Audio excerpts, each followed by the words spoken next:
everybody, and welcome to the Bob Stoops app. I'm Brad McMullen, along with Hall of Fame football coach Bob Stoops. It is week number 12, and it's time for Oklahoma at Alabama. How exciting is that? Two brand names, OU at Alabama. Great for our fans, our program, theirs. Exciting. It'll be great football.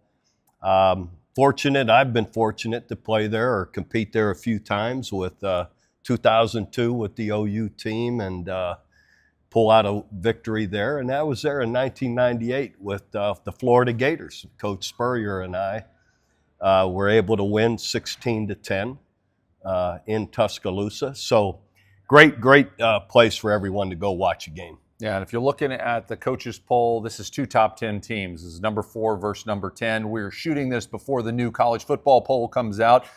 But man, oh man, you've got to be excited about the matchups, offensive line versus defensive line for both of these programs. Absolutely. I didn't realize we had moved up to 10. I'm behind. So that's great. I love the top 10 matchup. Yeah, we match up well in this game, I believe. They've been more productive through the air, Alabama has, than running the football. And then, offensively, hopefully we could get that run game going. I know that's what everyone talks about, but it does help so much when you can have it. Like Xavier Robinson's been really productive, making big plays. That takes so much heat off the O-line and the quarterback, John Mateer. So hopefully we could have an all-around game. And Oklahoma has had great success in the state of Alabama, undefeated historically in the state of Alabama. Never had a loss, which is great, against the University of Alabama. 4-2 overall record. You've beaten them a number of times. When you talk about a game like this with these two monster programs, with all of the outside noise, because there's going to be a lot of people watching this game, both inside the stadium, outside the stadium, and all around the world, what is a message a coach needs to have to their team? Well, control what you can control. So much is talked about. None of that matters. Do your job to be prepared through the week.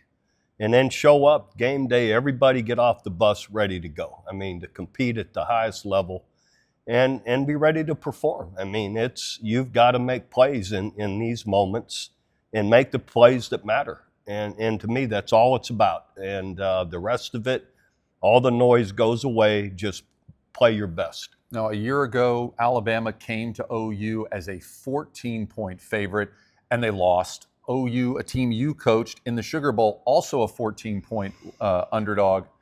Alabama lost. This time around, Alabama favored by 7 points in this contest at home.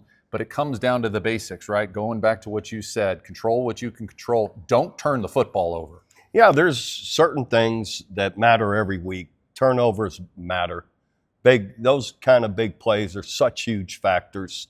Third downs are huge. Both sides of the ball, getting off the field defensively, offense staying on the field, eating up clock, gaining field position. Even if you don't score, it matters. Staying on the field matters. So, those are two big issues.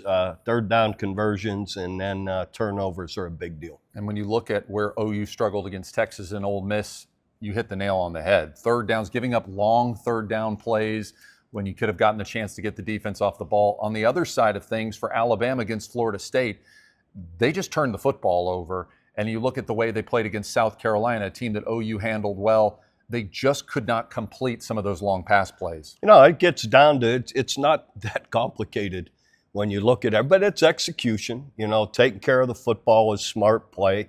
And then third down conversions is execution, defense, offense, who can execute in those critical moments, and fourth downs. There'll be some fourth downs in this game that'll really matter as well. And something's got to give because Alabama is undefeated at home this year. Oklahoma is undefeated as a true road team. Of course, they won at Tennessee, one at South Carolina, and one at Temple. All right, Coach, I know you're going to go with the Sooners on this one, but you feel really good because of the matchups. Absolutely. We're one of those teams. Our guys will go in there ready. Ready for it. They'll be hair on the back of their neck will be up, ready to go, and they'll give it their best. And I'm excited to watch us play and perform. 2:30 kickoff, again, national television on ABC. Something to keep in mind, Oklahoma right now has a 33% chance to make the college football playoff, according to the All-State Playoff Predictor on ESPN.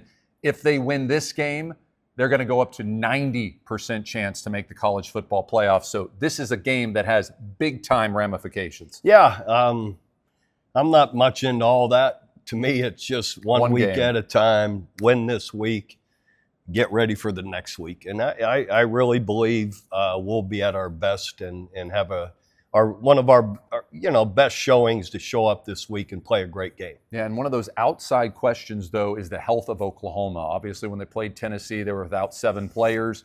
Then they lost 2 in that game. We won't see the injury reports until later on in this week. One thing OU did show me, at least, against Tennessee is this is a real 2-deep roster. Yeah, we've missed a lot of guys. And it just doesn't seem to matter. And we rotate players in through the game. So they've built a heck of a roster with depth. So you got to give it to Coach Venables, their staff. We do. We've got a lot of players that play at a high level. And I think if it comes down to special teams, OU's got the advantage. When you've got someone like Tate Sandell, if you get to the 40-yard line, you've got a guy that has become literally Mr. Automatic from 50 yards. Bless him. What a great player. Love watching him. Isn't it ironic he missed his first field goal of the year? And everyone's saying, oh, boy, and then look what he's done. I mean, He's just been amazing. So that is such a weapon to have. That's a big deal. Yeah, again, I love Oklahoma on the road to upset Alabama yet again. All right, moving on through some other games of interest. You have number 10 Notre Dame at number 24 Pittsburgh. This is the college game day spotlight game. Notre Dame is favored by 11 points. Pittsburgh, though, a team not people had a lot of expectations for the first 4 weeks. They look pretty bad, but they've been pretty red hot as of late. I'm going to go with Pittsburgh. It's at Pittsburgh. Notre Dame, I mean, they've won, but who have they really played? Pittsburgh, I'm sure, is going to have some kind of attitude for it. So I'm going to go with Pittsburgh in the points. Yeah, I just think Notre Dame, they've got too much talent. I think Notre Dame's going to go on the road and win that one. All right, Texas at Georgia. Again, my favorite team's Oklahoma. My second favorite team is any team playing Texas. So I feel some Georgia Bulldog gear coming into my mailbox. Well, we're probably in agreement here. I can't go with Texas. Everyone knows that. So I'm going with Georgia. Of course, I don't even know the line. Yeah, so Georgia is actually favored by a touchdown in this one. And I'll say this, Georgia's shown me a lot lately. They played an unbelievable close game, and then, of course, they've blown people out here the last few weeks. They've picked it up. They have looked really good, and Gunnar Stockton is showing why he's considered one of the top Heisman favorites. Agreed. No, they're really, in the last 2-3 games, have picked it up big time. All right, UCLA at Ohio State. UCLA, of course, beat Penn State a little more than a month and a half ago, costing James Franklin his job. And this is the interesting part. UCLA is a 32-point underdog at Ohio State. Well, I don't know what to make of that. That's too many points. It's a lot of points. I just think Ohio State will get tired of scoring at some point, put their backups in, let everybody play, and maybe it'll be closer than 32 points. Yeah, 31. They'll win. Yeah, they'll win. Yeah, I agree with you, Coach. I think Ohio State's going to win by 31, not 32. All right, moving on. Clemson, who looked really good last week against Florida State. They are on the road at Louisville. Clemson 4-5, still battling to make a bowl game, while Louisville is 7-2 on the season. Louisville is favored by a field goal. Wow, that's close. Only because it's teasing because Clemson has not been very good. They were awful until last week. Let's be honest. They were awful all year until last week. But it's Florida State, too, who's also been fairly awful. Yeah, so unless they play Alabama. Yeah. And how did that happen? Yeah. I'm gonna go with I don't know. I've been really impressed with Louisville overall. I don't think they got beat last week, but being that it's at Louisville, I'll go with Louisville. Yeah, I think the home crowd is going to be a big factor in this one. And again, Clemson has not shown me enough body of work to pick against the home team, whoever they're playing on the road. So I'm going with Louisville as well. All right, Iowa, a team that played absolutely dynamic last week against Oregon. You definitely got that game right on the point spread. Iowa's going to be at USC, a 6-3 Iowa team versus 7-2 USC team. USC favored by a touchdown against your Hawkeyes. I think SC will win, but I'm going to go with the Hawkeyes to cover that. They're just so good defensively. You saw that last week against Oregon. Minute 40 to go in the game, and they're ahead.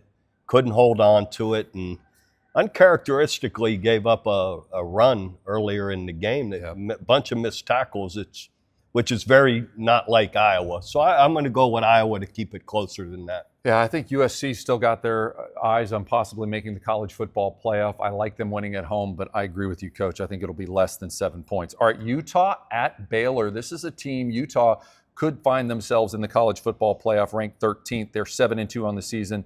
They are favored by 9 points on the road at Baylor. I'm going with Utah. I don't know what I've seen them in the last few weeks. Also has been really impressive. I can't say earlier than that. I've seen them a lot, but I've been impressed here in what they're doing now. So I'll take them over Baylor. I agree with you 100% on that. All right, South Carolina at Texas A&M wraps our game up. A&M, of course, 9-0. They're a 19-point favorite against South Carolina. This is a hard one because which South Carolina team is going to show up, right? Is it at A&M? It is at A&M, yes, sir. Yeah. I'm going to go with A&M. I've just been so impressed what they did to Missouri last week at Missouri was really impressive. So I just think they're going to keep it going.